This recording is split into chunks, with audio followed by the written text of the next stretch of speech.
My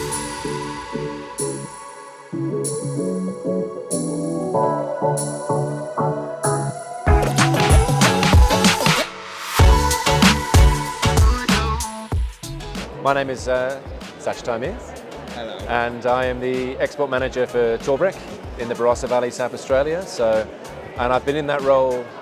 I was appointed in 2019 with great expectations of 2020 being the best year ever for exports, etc., etc. And then no one knew what was around the corner in November, December 2019 when I was appointed. But here we are 3 years later, and the pandemic, of course, threw so many curveballs and challenges, and we had to pivot so much, but we managed to get through it, and it's been testament to both the successes that we've had as Torbreck, and especially partnered with Weine von Torbreck Vintners.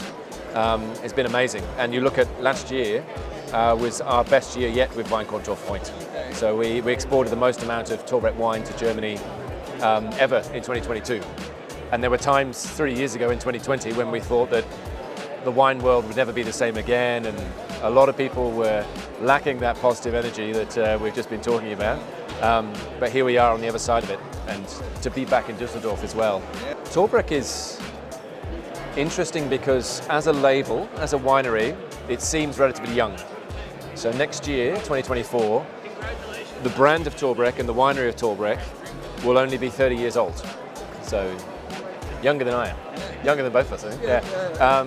And yet, the youth of Torbreck as a name of a winery and as a fine wine label belies the fact that the vineyards that we source from are some of the oldest surviving Shiraz, Grenache, Mourvedre vines that still exist in the world.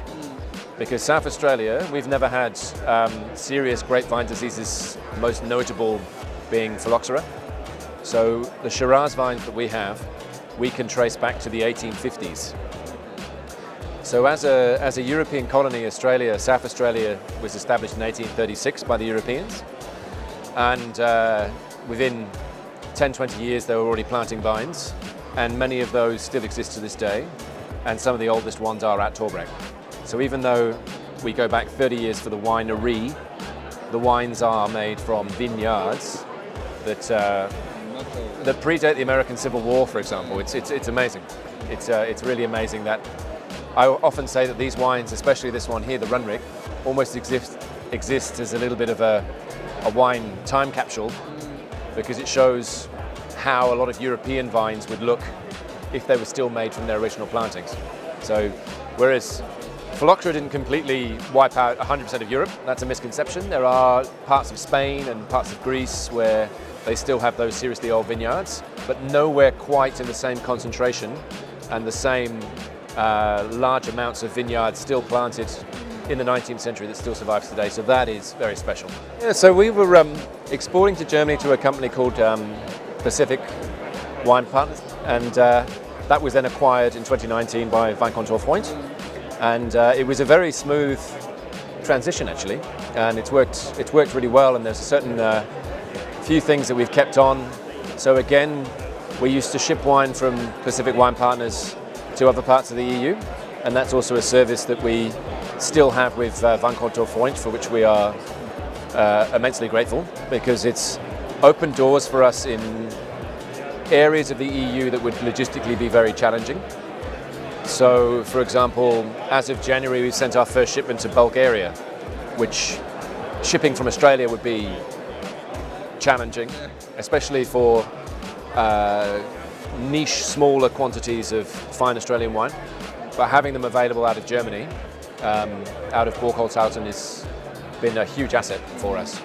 So we then obviously had the partnership transferred over with the likes of Daniel Freund and Johanna Freund, and then we were all set to visit Osnabrück and Burgholzhausen in March 2020. We had the reservations and the hotels and the flight tickets and the train tickets, but it wasn't until last year when we sat down, we had our tasting, me, you, Matthias, Daniel, Dirk, which was fantastic. So it's been, this is a joke and a pun that you probably hear a lot, but absolutely being Freund and being Freund, yeah. I know you hear. What we try to achieve. Yes. Every day. And I always like the email signatures you all have where it says mit freundlichen Grüßen. partnership? It's something that we had pre-existing that's been managed to catch over, but it's been developed quite a bit since then and facilitated and smoothed out. And using I never remember if it's EMCS or ECMS. I think it's ECMS, European Collateral. Yeah. That's been fantastic, Yeah. and it's enabled us to start small with some markets that then grow into their own thing. Yeah. So in Finland, for example, which is challenging for it is a monopoly market. So the state controls all the sales of alcohol, etc., especially from a retail point of view. We were able to start there with a Finnish agent and experiment the market with one or two select SKUs. And we're now at the stage where they then have grown it to the point where they're directly shipping from Australia. Okay. So that was facilitated and made possible by that EU warehousing space through Weine von Torbreck Freund, and has now evolved and matured into a direct shipping relationship, ex-sellers from the winery itself. So success stories like that, and that was also with the backdrop of the pandemic. So it's amazing what we've been able to achieve. The main thing that is very recent in terms of our partnership with Weine von Torbreck Freund is the introduction to the German market of our sister brand, Escarpment. The same sort of time that Torbreck and Weine von Torbreck Freund started collaborating directly, 2019. That same year, Escarpment was purchased outright by Torbreck. It's existed as a winery for roughly the same amount of time. It was founded in the late 90s, but an amazing and still to this day, not very well recognised or explored district in New Zealand called Martinborough. So not to be confused with Marlborough for Sauvignon Blanc and Pinot Noir and other wines, but Martinborough Pinot Noir on the North Island. Amazing potential for very Burgundian European style Pinot Noirs. And given the strong relationship and friendship and collaboration that we have with Weine von Torbreck Freund for Torbreck, I think we were discussing that the shipment arrived and we've started working now in Germany for only since 4 weeks ago. Yeah. And that'll be the next big thing to present both wines together in the German market. And that only comes because of the success and the deep relationships that we have between our two companies. So that's been an amazing addition to all the great work that we've accomplished so far.